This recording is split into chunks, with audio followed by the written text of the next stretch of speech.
O salão estava iluminado com lustres dourados, o chão brilhava como espelho e o cheiro de flores caras tomava o ar. Era o casamento mais esperado do ano, o casamento de Helena Monteiro, a herdeira da construtora mais poderosa da cidade. Todos os convidados estavam vestidos com roupas que valiam fortunas. Mas entre eles, uma figura destoava. Clara, a empregada. Usava um vestido simples azul claro, comprado em uma liquidação. O cabelo, preso com um elástico comum. Ela estava ali apenas porque o próprio noivo, Eduardo Falcão, insistira que todos os funcionários fossem convidados. Clara era a governanta da mansão dos Monteiro há 6 anos. Conhecia cada canto daquela casa, e cada segredo também. Sempre foi discreta, sempre fiel. Mas naquela noite, o destino decidiu testá-la. Quando ela se aproximou da mesa principal, com um buquê esquecido nas mãos, Helena a viu, e sua expressão mudou. "O que essa mulher está fazendo aqui?" gritou a noiva com a voz cortante, silenciando o salão. Clara parou, assustada, os olhos marejando. "Eu só trouxe o buquê que ficou no camarim, senhora."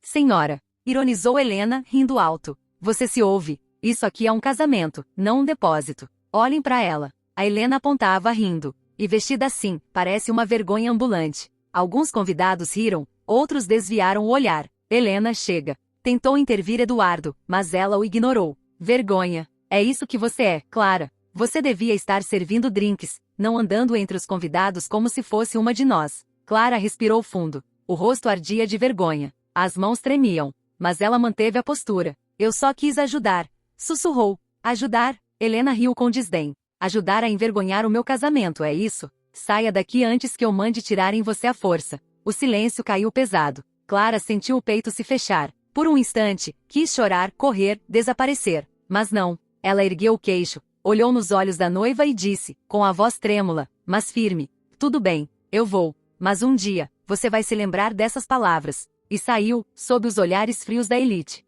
Do lado de fora, sob a garoa, Clara tirou os sapatos e chorou. Chorou por dentro e por fora. Chorou pela humilhação, pela raiva, pelo cansaço. Mas, acima de tudo, chorou por saber que havia algo mais, algo que Helena desconhecia. Porque Clara não era apenas uma empregada. Ela era filha de alguém que Helena jamais deveria ter provocado. E quando o milionário falou, tudo mudou. Mas quem era ele? E o que Clara realmente escondia? O destino estava prestes a virar, e ninguém naquele salão estava preparado. A chuva engrossava, caindo sobre a rua deserta enquanto Clara caminhava descalça, o vestido colando no corpo e o coração latejando em fúria. Cada passo era uma mistura de dor e dignidade. Ela pensava nas risadas, nos olhares de desprezo, no rosto de Helena, aquele sorriso arrogante que a perseguia desde o primeiro dia em que pisou naquela mansão. 6 anos de lealdade. 6 anos servindo café, limpando lágrimas, encobrindo segredos. E em troca, ganhou humilhação pública. Mas o destino é um palco onde as máscaras sempre caem. Clara foi direto ao pequeno apartamento que alugava em um bairro simples. Jogou o vestido sobre a cama e ficou parada diante do espelho, ainda trêmula. A imagem refletida mostrava uma mulher que o mundo tratava como ninguém, mas dentro dela havia uma força silenciosa, a mesma força que herdara de seu pai, Augusto Menezes. Um homem que o país inteiro acreditava estar morto. Sim, aquele Augusto Menezes, o empresário que anos atrás, perdera tudo após um golpe sujo aplicado por um dos sócios, Leôncio Monteiro, o pai da própria Helena.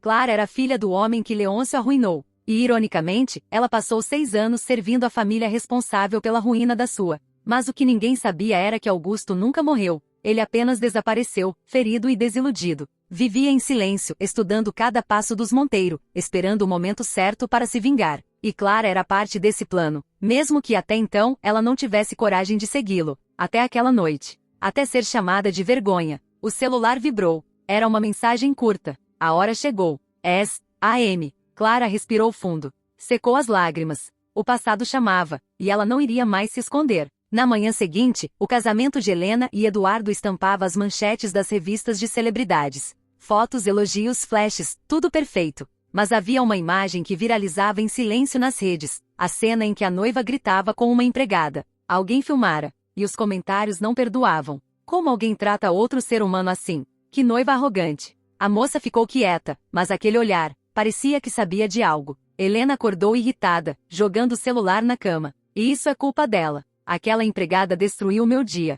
Amor, esquece isso, disse Eduardo, cansado. Foi só um mal-entendido. Um mal-entendido? Ela gritou. Aquele vídeo já tem 500 mil de visualizações. Eduardo suspirou e desceu as escadas. No fundo, algo nele não parava de incomodá-lo. O olhar de Clara na noite anterior, sereno, mas firme, parecia esconder uma história que ele não compreendia. Enquanto isso, em um café no centro da cidade, Clara se sentava diante de um homem de cabelos grisalhos e olhar determinado. Ele usava um terno simples, mas seu porte ainda exalava poder. Faz tempo, pai. Tempo demais, filha, respondeu Augusto, tocando sua mão. Eu vi o vídeo. Chegou a hora. Clara hesitou. Pai, você tem certeza? Tenho. Eles destruíram nossa vida, Clara. Roubaram nossas empresas, nossas casas, e ainda tem coragem de humilhar meu sangue diante do mundo? A voz dele tremeu. Agora eles vão conhecer o que é vergonha de verdade. Clara olhou pela janela. O coração batia acelerado. Por anos ela tentará ser apenas alguém comum, sobreviver, esquecer. Mas a humilhação daquela noite reacendeu o fogo. E o que você quer que eu faça? Perguntou com a voz firme. Augusto abriu uma pasta. Dentro havia documentos, registros, contratos. Tudo o que precisamos para desmascarar Leôncio Monteiro. E o mais importante, provas de que ele usou dinheiro desviado da empresa Falcão Group, que é a empresa da família do noivo. Clara arregalou os olhos. Eduardo Falcão? Exatamente. Se ele descobrir que foi enganado, o Império Monteiro desaba. Ela ficou em silêncio. A imagem de Eduardo gentil, diferente dos demais, a confundia. Ele nunca tratara mal. Pelo contrário, sempre a respeitou. Mas justiça era justiça. E Helena tinha que pagar. 2 dias depois, um jantar beneficente reunia empresários da cidade. Helena estava radiante, ignorando os rumores. Eduardo, por outro lado, parecia distante. Foi então que um homem alto entrou no salão. Cabelos grisalhos, expressão firme. Todos se entreolharam. Não pode ser, murmurou alguém. É Augusto Menezes? Leôncio, sentado à mesa principal, empalideceu. E isso é impossível. Augusto caminhou até o centro do salão. O murmúrio crescia. Câmeras começaram a gravar. Boa noite, disse ele, com voz grave. Talvez alguns de vocês me conheçam. Outros acreditavam que eu estava morto. Pois bem, voltei. O silêncio era absoluto. Helena olhava, confusa. Eduardo tentava entender. Voltei não por vingança, continuou Augusto, mas por justiça. Leôncio levantou-se. E isso é um absurdo. Saia daqui antes que eu chame a segurança. Ah, Leôncio, ainda o mesmo covarde, respondeu Augusto, com um sorriso amargo. Mas não se preocupe, eu trouxe algo que vai interessar a todos. Ele levantou uma pasta e jogou sobre a mesa. Papéis se espalharam. Documentos. Extratos bancários. Transferências ilícitas. Aqui está a prova de que você desviou milhões da construtora e os lavou por meio da Falcão Group. O salão explodiu em murmúrios. Câmeras gravavam tudo. Eduardo pegou um dos papéis, o rosto ficando pálido. Isso é verdade, Helena. Ele está mentindo. Gritou Leôncio. Isso é montagem. Mas então uma voz suave cortou o caos. Clara. Ela havia entrado silenciosamente, vestindo um simples vestido preto, mas sua presença dominava o ambiente. Não é montagem, disse ela. Eu vi com meus próprios olhos. Trabalhei na casa, ouvi conversas, guardei cópias. Todos se viraram. Você? Gritou Helena, furiosa. Como ousa voltar aqui? Clara caminhou até o centro do salão. O olhar fixo, o coração firme. Eu voltei porque cansei de ver o mal vencer. Porque você me chamou de vergonha. Mas hoje, a vergonha é toda sua. O salão silenciou. As câmeras gravavam cada palavra. Eduardo, atordoado, encarou Leôncio. É verdade, pai? Leôncio tremia, sem resposta. Eu amava essa família, disse Clara com lágrimas contidas. Dei tudo de mim, e me humilharam. Agora todos saberão quem realmente é a vergonha dessa história. Os seguranças tentaram conter o tumulto, mas era tarde demais. As imagens já estavam ao vivo nas redes. Helena gritava, Eduardo recuava, Leôncio tentava fugir dos repórteres. E no meio do caos, Clara se virou para sair. Mas antes de alcançar a porta, sentiu uma mão tocar seu braço. Era Eduardo. O olhar dele estava confuso, dividido entre raiva e admiração. E Clara, por que fez isso? Ela o encarou firme. Porque alguém precisava fazer. E saiu, deixando para trás um império em ruínas e uma cidade inteira em choque. Mas o que ela não sabia, é que o golpe ainda não estava completo. Havia algo mais nos planos de Augusto, algo que nem mesmo Clara estava pronta para descobrir. E quando ela soubesse, o mundo dela desabaria outra vez. O vídeo do jantar viralizou em questão de horas. As imagens de Helena gritando, Leôncio sendo confrontado e Clara expondo os segredos da família Monteiro correram o país como fogo em palha seca. Em menos de um dia, as manchetes estampavam. Escândalo milionário. Construtora Monteiro é acusada de fraude e corrupção. A empregada que enfrentou os poderosos. Enquanto o mundo assistia à queda dos Monteiro, Clara se refugiava em silêncio. Estava em um pequeno sítio, longe da cidade, o mesmo onde o pai se escondia há anos. A casa era simples, rodeada por árvores e o som constante dos grilos. Mas a paz era apenas aparente. Augusto Menezes caminhava de um lado para o outro, agitado, enquanto Clara o observava, inquieta. Pai, conseguimos. Todo mundo viu. Leôncio vai responder na justiça. Ainda não, filha, respondeu ele, frio, sem tirar os olhos de uma pilha de documentos. Isso foi só o começo. Clara franziu a testa. Como assim? Eles ainda têm poder, dinheiro, advogados. O escândalo da mídia não é o suficiente.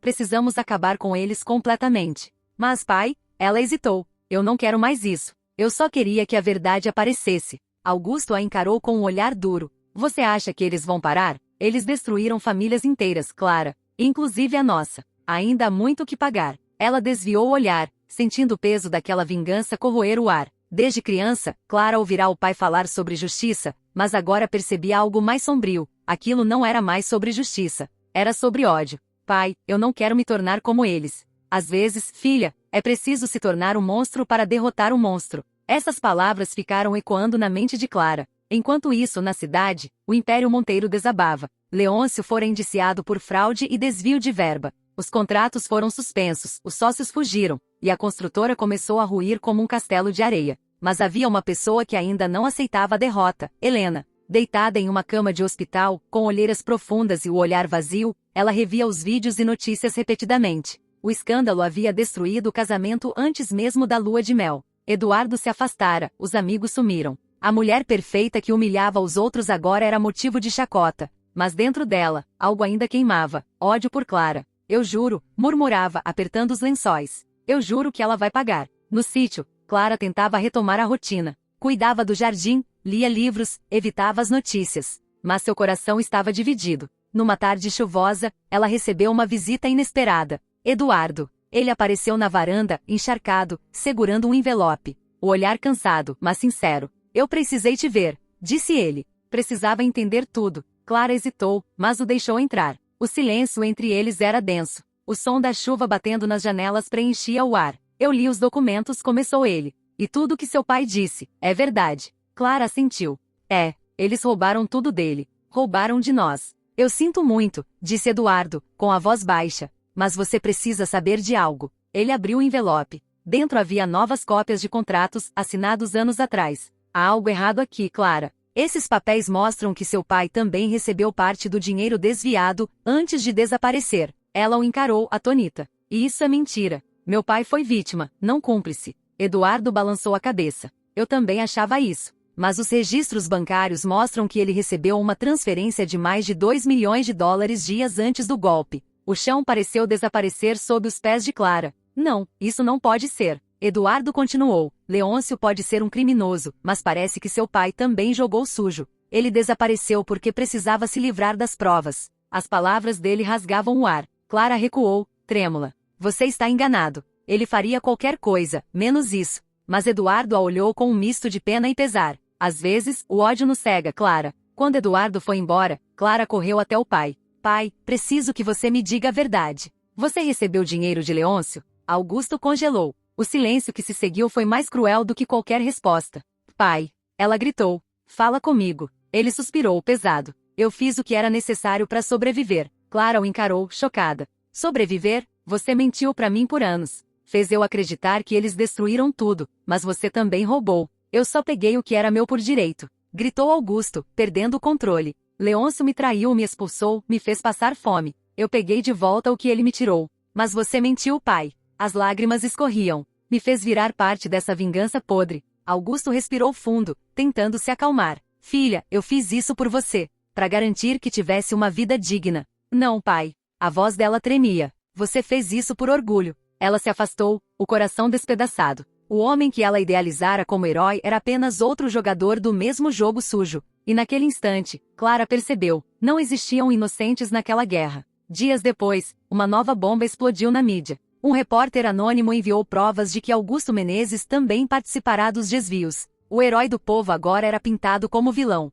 Clara assistiu à reportagem em silêncio. As lágrimas escorriam, mas ela não tentou se defender. Sabia que não adiantava. A verdade, ou o que restava dela, finalmente havia vindo à tona. Augusto entrou na sala, atordoado. E Clara, não fui eu que enviei nada. Eu sei, respondeu ela com frieza. Foi Helena. Helena havia descoberto tudo. De algum modo, ela obtivera acesso aos documentos e virou o jogo. A mulher humilhada agora era a vingadora. Augusto caiu de joelhos, desesperado. Eles vão nos destruir. Clara o olhou com um misto de compaixão e amargura. A gente já se destruiu sozinho, pai. Nessa noite, Clara saiu sozinha, caminhando até o campo aberto atrás da casa. O vento frio cortava o rosto, e as lembranças passavam como relâmpagos. O olhar de Helena, o abraço de Eduardo, o rosto do pai mentindo. Ela gritou para o vazio. Um grito que misturava dor, raiva e libertação. Eu não sou como vocês. Ecoou, chorando. Eu não quero viver de vingança. No dia seguinte, Clara deixou o sítio. Deixou o pai, o escândalo, tudo. Sumiu. Eduardo tentou procurá-la, mas nunca mais teve notícias. Helena foi processada e perdeu quase tudo, embora ainda tentasse se manter no topo. Leôncio foi condenado. E Augusto, velho e cansado, morreu meses depois, sozinho, deixando apenas uma carta. Filha, talvez eu tenha errado tentando corrigir injustiças com ódio. Você foi a única que manteve pureza neste inferno. Viva! Seja livre! Anos mais tarde, uma nova empresa de construção social ganhou destaque por empregar ex-funcionários marginalizados. O nome da fundadora? Clara Menezes. Ela nunca mais falou sobre o passado. Mas às vezes, quando alguém perguntava sobre sua história, ela sorria e dizia: o que importa não é de onde você vem, é quem você escolhe não se tornar. Mas um dia, ao sair de um evento beneficente, Clara viu uma figura à distância, Helena, de preto, observando-a em silêncio. E nos olhos dela, havia algo que não era ódio. Era uma promessa, de que a guerra ainda não tinha terminado. Aquela noite estava densa, pesada, como se o próprio ar carregasse o peso do passado. Clara sentiu um arrepio percorrer a espinha ao ver Helena parada do outro lado da rua. Passaram-se anos, mas o olhar dela continuava o mesmo, intenso, frio, imprevisível. Helena, murmurou Clara, sem saber se deveria se aproximar ou fugir. Helena deu alguns passos à frente, os saltos ecoando no asfalto molhado. A chuva começava a cair fina, e cada gota parecia acentuar o silêncio entre as duas. Você conseguiu, disse Helena por fim. Virou notícia, exemplo, inspiração. Enquanto eu perdi tudo. Não foi isso que eu quis, respondeu Clara, com voz serena. Eu só quis justiça. Helena riu, um riso amargo, sem humor. Justiça? Você destruiu minha família. Meu pai morreu na prisão. Eu vivo sendo apontada na rua. E você ainda fala em justiça? Eu não destruí ninguém, Helena. Vocês se destruíram sozinhos. Por um instante, as duas ficaram frente a frente, a mulher que humilhou e a mulher que suportou. Mas algo no olhar de Helena havia mudado. Não era mais pura raiva. Era dor. Sabe o que é pior, Clara? Ela murmurou com a voz embargada. É que no fundo, eu invejei você. Sua calma, sua força, sua capacidade de se reerguer. Eu tinha tudo e não sabia ser feliz. Você não tinha nada e ainda assim parecia inteira. Clara respirou fundo. O coração batia apertado. A felicidade, Helena, não vem do que a gente tem. Vem do que a gente aguenta. Por um instante, Helena baixou a cabeça, os olhos marejando. Mas logo ergueu o rosto com um meio sorriso. Sabe, quando te vi naquela festa, eu senti medo. Porque você me lembrava tudo o que eu nunca consegui ser. Clara se aproximou. E agora? O que você quer de mim? Helena hesitou. O olhar perdeu o foco, como se lutasse contra algo dentro dela. Eu vim pedir desculpas. Aquelas palavras, vindas de Helena Monteiro, pareciam irreais. Eu não soube quem você era, nem o que estava fazendo com as pessoas ao meu redor. A voz dela tremia. E talvez, no fundo, eu só tenha te humilhado porque sabia que não conseguiria quebrar você. O silêncio que se seguiu foi quase sagrado. Clara não disse nada. Apenas respirou fundo, deixando que o tempo fizesse o que precisava fazer. Helena continuou. Mas não pense que eu me tornei santa. Ainda me dói ver seu nome nos jornais, sua empresa crescendo. Enquanto eu sou lembrada como um escândalo. Ela deu um passo atrás. Só vim para dizer que agora somos iguais. Cada uma perdeu algo que nunca mais vai voltar. Talvez, respondeu Clara, calmamente. Mas ainda dá para escolher o que fazer com o que restou. Helena a olhou longamente. Depois virou as costas e desapareceu na chuva, sem dizer mais nada. Nos meses seguintes, Clara continuou seu trabalho com a empresa social. Reconstruiu escolas, ajudou famílias que perderam tudo, financiou projetos em comunidades. Mas às vezes à noite, sonhava com o rosto de Helena. Com o olhar de Augusto, com o vazio de tudo que foi destruído pela sede de poder, até que em uma manhã fria de inverno, Clara recebeu uma carta sem remetente. O envelope era preto, o papel tinha perfume de jasmim, o mesmo que Helena usava. Dentro, apenas uma folha. Clara, não quero mais lutar. Hoje, vendo o que você construiu, percebo que vencer não é destruir o outro, mas reconstruir a si mesmo. Talvez um dia a gente se encontre sem raiva, sem passado. Até lá, viva! IH. Clara ficou imóvel por longos minutos, as lágrimas escorrendo silenciosas. Não eram de dor, eram de alívio, de libertação. Guardou a carta numa pequena caixa, junto da última carta do pai. E pela primeira vez em anos, sentiu que a história finalmente havia se encerrado. Meses depois, durante um evento de inauguração de um centro comunitário, Clara subiu ao palco. O público aplaudia. Câmeras gravavam. Mas ela não falava como heroína. Falava como alguém que aprendeu a cair e levantar, tantas vezes que deixou de contar. Dizem que a vida é feita de vitórias e derrotas, começou ela. Mas eu aprendi que a verdadeira força está em seguir, mesmo quando tudo parece perdido. As pessoas a escutavam em silêncio. Eu perdi um pai, perdi um nome, perdi tudo que acreditava ser justo. Mas ganhei algo que nenhum dinheiro compra, a paz de não desejar o mal de ninguém. Aplausos ecoaram pelo auditório. Clara sorriu, olhando para o céu através das janelas altas. E naquele instante, como se o universo respondesse, uma brisa suave passou, mexendo em seu cabelo. Ela sentiu um arrepio bom, uma presença, talvez, de quem já se foi, de quem a perdoou. E pela primeira vez desde o escândalo, Clara se permitiu respirar fundo e dizer em voz baixa: "Eu consegui, pai. Eu consegui, Helena." Mais tarde, ao caminhar sozinha pela rua, Clara passou por uma banca de jornal. Na capa de uma revista, uma foto antiga de Helena sorrindo, com a legenda: "Helena Monteiro, filantropa anônima doa fortuna a abrigos e desaparece do país." Clara sorriu. O ciclo estava completo. As feridas, enfim, tinham fechado. Ela continuou andando sob a luz do entardecer, o vento leve tocando o rosto, enquanto o mundo seguia em frente, sem escândalos, sem vinganças, apenas com a certeza de que o tempo, um dia, coloca tudo no lugar. E assim, a mulher que foi chamada de vergonha se tornou o espelho da dignidade que o mundo esqueceu, porque no fim, a maior vitória não é humilhar quem te feriu. É seguir de cabeça erguida quando ninguém acreditava que você seria capaz.